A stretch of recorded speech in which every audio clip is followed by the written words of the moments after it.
Thank you very much indeed. So please, everybody, welcome my esteemed panel to this subject that we're very keen to discuss and very important to us in the region, Family Wealth 2.0, Redefining Investment Strategies. So really the aim this afternoon is to just talk a bit about, how family office strategies are differentiated, really from the institutional investors maybe we've heard a little bit more about, and if indeed there is a huge differentiation. I mean, we know, how important family businesses are to the overall region, and recognized that, families really have industrialized the region over the last 40, 50 years, and as those holding companies have diversified assets, we've seen, GDP represent, almost 60% in the region from family-owned businesses, employing 80-odd or 80%, of the workforce. So, look, I'll let my panel introduce themselves, but very, very briefly, we have a great range here of gentlemen to be able to provide great coverage of this subject area. So, Ayman Hidiri runs his own business, Vero, a social networking platform. To his left, Amin Bentalab, managing partner of Patrimium Multifamily Office in Dubai.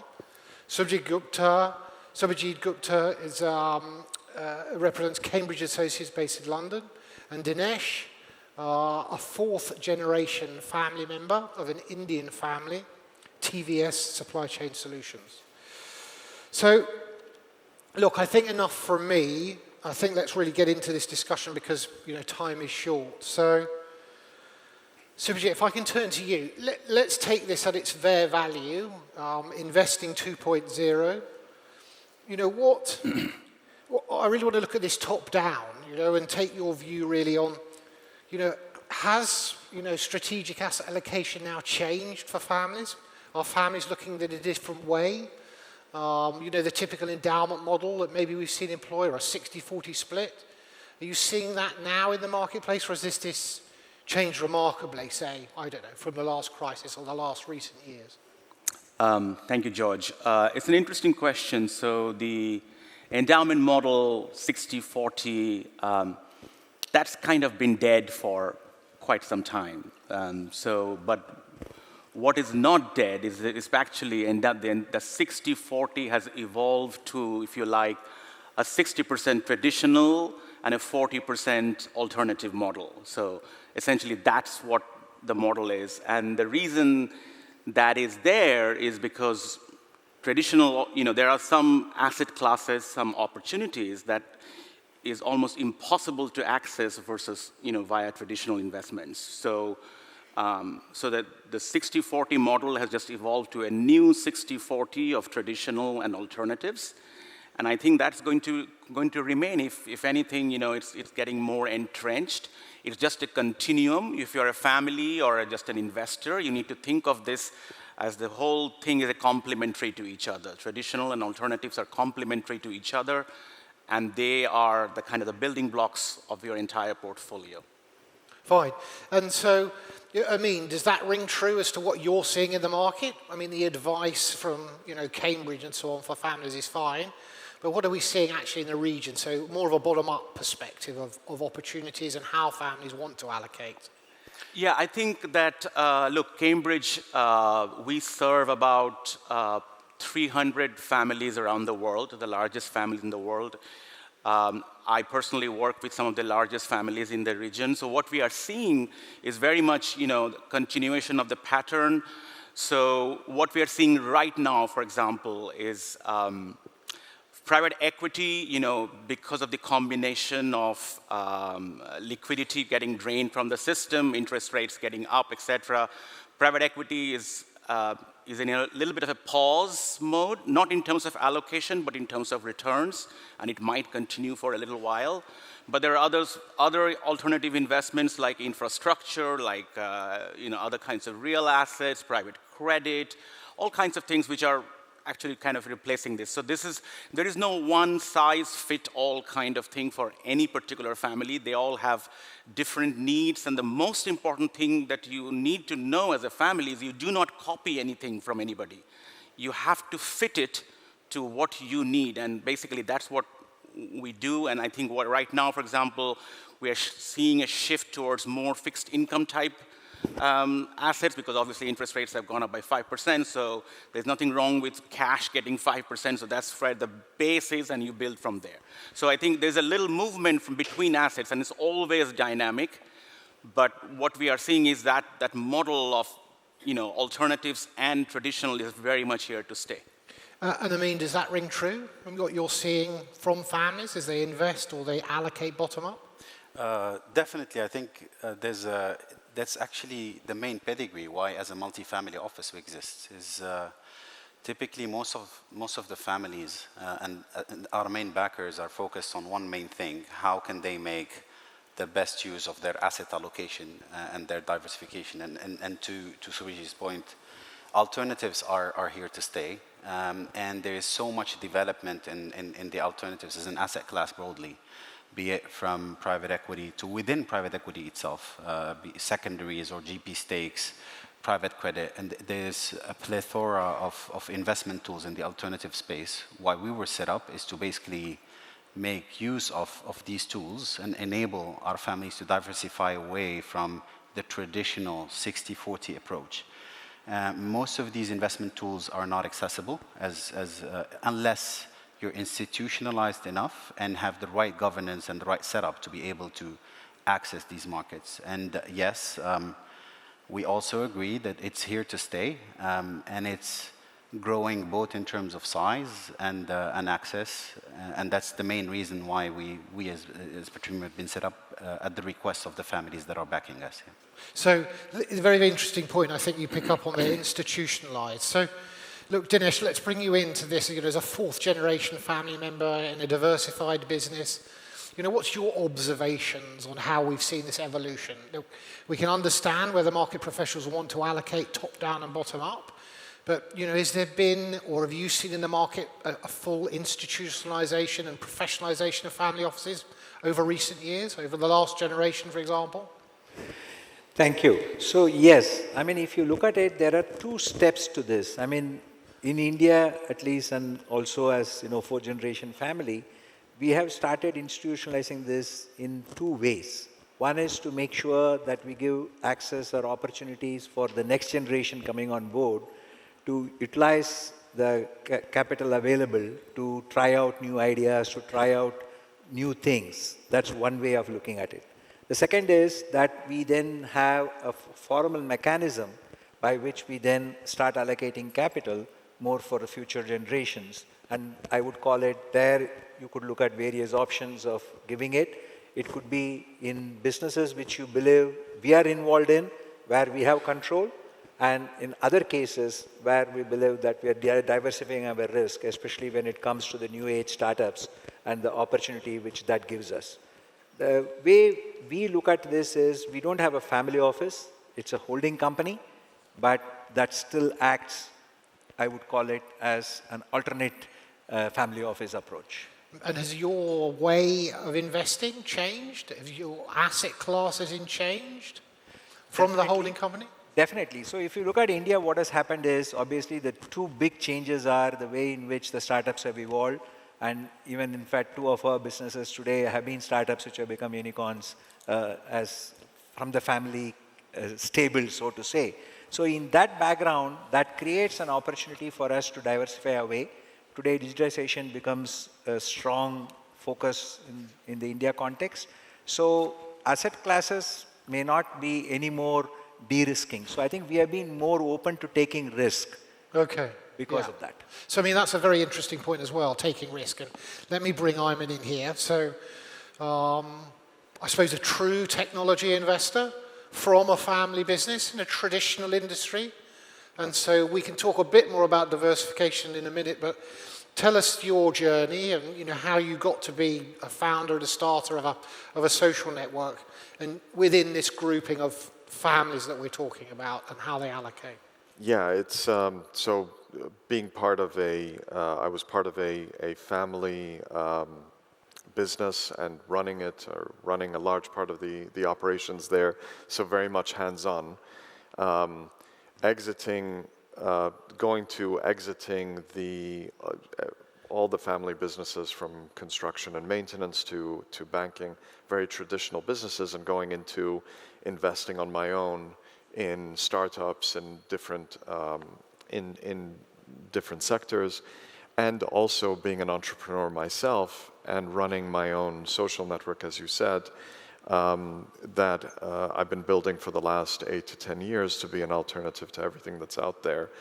But also, as part of that, funny enough, also extending that platform to own our own stock exchange, which then opens up to a whole new set of asset class that anything can basically be IPO'd, or the IPO of anything, Right. creating opportunities for people to invest in anything from football teams to game developers or new games or music and movie projects that would come out where people have a passion for, and those assets come with community.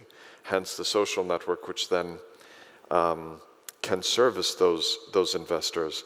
And so going from being part of a family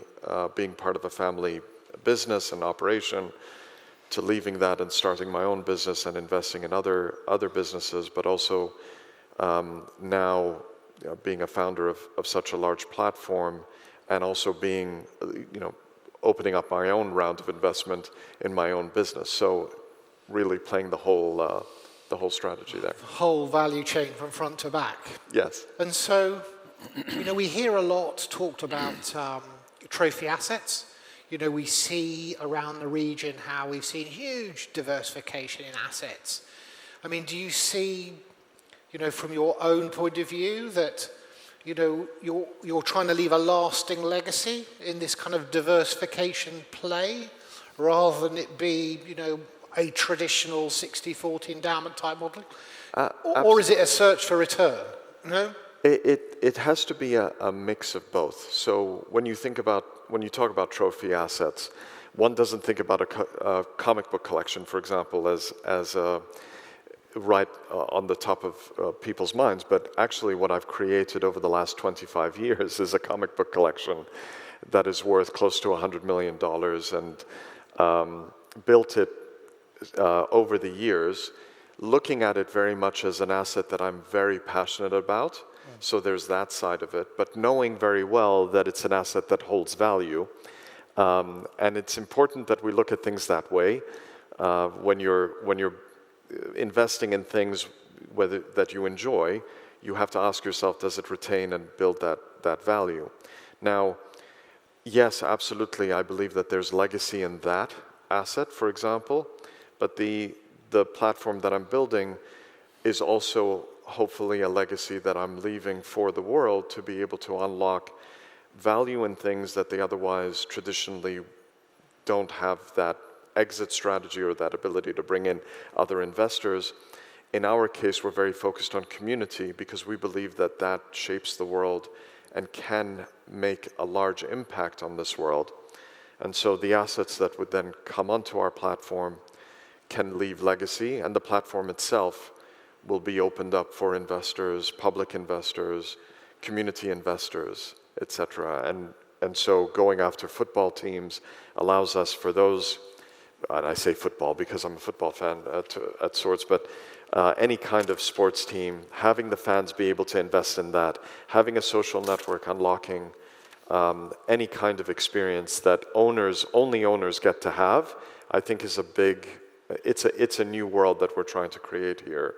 And so, yes, legacy is a big part in the back of my mind. So, ladies and gentlemen, I found out 5 minutes before that Ayman is the largest collector of comic books and has built a huge collection. For me, the only interesting comic books was Beano and Dandy. That's because I grew up in the UK, but he's only interested in Superman and Spider-Man. But there we are. Well, Batman as well. Yeah, let's not forget him as well. Yeah. So see him later for a Batman comic. Okay, so moving on. Dinesh, now, we touched on, how you've expanded, and maybe you'd like to comment on your views around, the multifamily office market. So, so how we're seeing more investors come together, the greater power of that in regard to investment on an overall basis. Actually, what happens is that if you're a single family office and you're just working one-on-one, I think it does limit your ability to take risk. And it does limit your ability to be able to diversify into, I would call it, non-related fields, because you feel a comfort level with what you have. Yeah. So if you bring, I would say, a set of families together who have had experience in other sectors, and have an exposure to different areas, then that's where I think there's a big benefit of bringing in the multifamilies into that approach. And also, there is an opportunity then to bring in a way, even more professionalizing that approach by bringing in even outside equity into that. So you do create, I would call it, ever-widening circle, which increases opportunities, and I would call it reduces the risk of making a non-diversified investment. No, good. I mean, we heard yesterday a lot about, emerging networks, and essentially this is what Investopia is all about. This is what, we're aiming to build over time. And so how does that, in your world, evolve for the multifamily office market as you see it? I mean, this is central now to your business and growth. The main evolution, I think, in how we got here is actually the exact DNA of how Petroleum came about. And in short, why multifamily offices came about or existed is a factor of three main things. One, the first one is in financial intermediation, the most common thing for any investor is to either set up a family office on their own or go to a private bank or use banking services in the institutional world. Now, in a world where alternatives are becoming quite complex and the investment world is quite complex and diversified, there has to be a hybrid solution whereby we can achieve three main things. One is the access. Second part is access to talent and to invest in these asset classes. And the third part is doing it in a cost-efficient and a return-driven way. So that's where I think multifamily offices are and sit in between. And in a world where scale is becoming more and more important, I mean, for example, in alternatives, it's a market that has been growing significantly over the last 10 plus years, and it's a crowded space in terms of institutional capital, both from sovereigns and the institutional side. So for families to kind of carve in a seat at the table, they have to achieve that scale factor in a cost-efficient way. And that's what multifamily offices are trying, and at least what we're trying to solve. And do you therefore see a decline in traditional financial institutions and what they provide? Not really. I think there's enough space for both, and there's so much innovation happening. For example, a couple of years ago, I think it would have been very hard to predict the crypto and blockchain market exceeding $3 trillion in size. The private credit secondary market is now on the verge of hitting the $1 trillion in size. So there is so much innovation in alternatives that I think there is room for everyone, and the critical part is the scale, where family offices are trying to have a seat at the table on their own without relying on the intermediation of financial institutions. And at the end of the day, this is what the future trends are about, where disintermediating, but at the same time achieving that at scale. And to answer it in a different way, Ayman, slightly, another great theme from yesterday was the relevance of financial centers and how that's changing. So with this disintermediation, and if you want to tokenize anything now, does it need a traditional financial market like it did before? No, it doesn't, but you want to lean on traditional rules and laws to make people feel comfortable and, and have it be completely regulated for people to be comfortable coming in. So you lean on years or decades of good law, of securities law, but then you bring it into the future. And when we talk about tokenization, it's a fancy word of saying fractionalization of an asset and then making it available for people to invest in. So whether it's a piece of art or any kind of asset, and we believe it is said to be anywhere from $45 trillion to $200 trillion of assets that are going to come online. What we're focused on primarily is fan-based assets, which are about $10 trillion worth of assets that have yet to come online for people to invest in. And it allows for a completely new set of assets to come into the market with an existing audience that are fully engaged with that asset. They know its value. Yep. We're all passionate about something, a team, or in my case, it was a comic book collection. So if I wanted to put that comic book collection and make it available for people to invest in, that's a brand new asset that's coming into the market in a way on a stock market that you can trade. Yep. So it's an alternative market, it's an alternative asset with an alternative set of investors who usually don't invest, but get to invest in something that they're passionate about. No, very good. So I want to bring this now, back to Subhajit and talk a bit about Subhajit and talk a bit about slightly more traditional. Now, in your work with families, what do you see as families? I don't know, large misconceptions. Do families feel because they had very successful businesses, they can be very successful investors? Is that a theme that's flowed in the region over time? What have your observations been around that? Yeah, the thing is that families which are setting up family offices, they are by definition very successful businesses, so they have generated a lot of wealth. Yep. They have generated a lot of wealth by taking risks, and investments is basically risk-taking ultimately. So I think the common misconception, I would say, is that families normally think that I know how to do this, and so this is just about taking prudent risk. So, but I think what family offices are meant to do is they're actually trying to build a legacy. So it's not actually just wealth creation, it's wealth preservation. Yep. They are actually trying to preserve the wealth for the next 4, 5, 6 generations. That's what they are here for.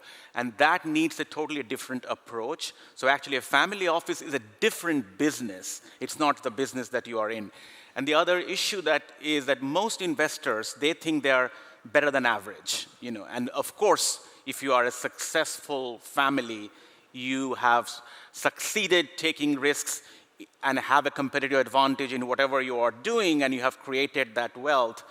But in creating a family office, that's a totally different thing, and it's very hard to be better than average. Let's just put it this way. So, so basically, to create a multi-asset class global portfolio, you actually need a totally different, collection of skills and a different mentality.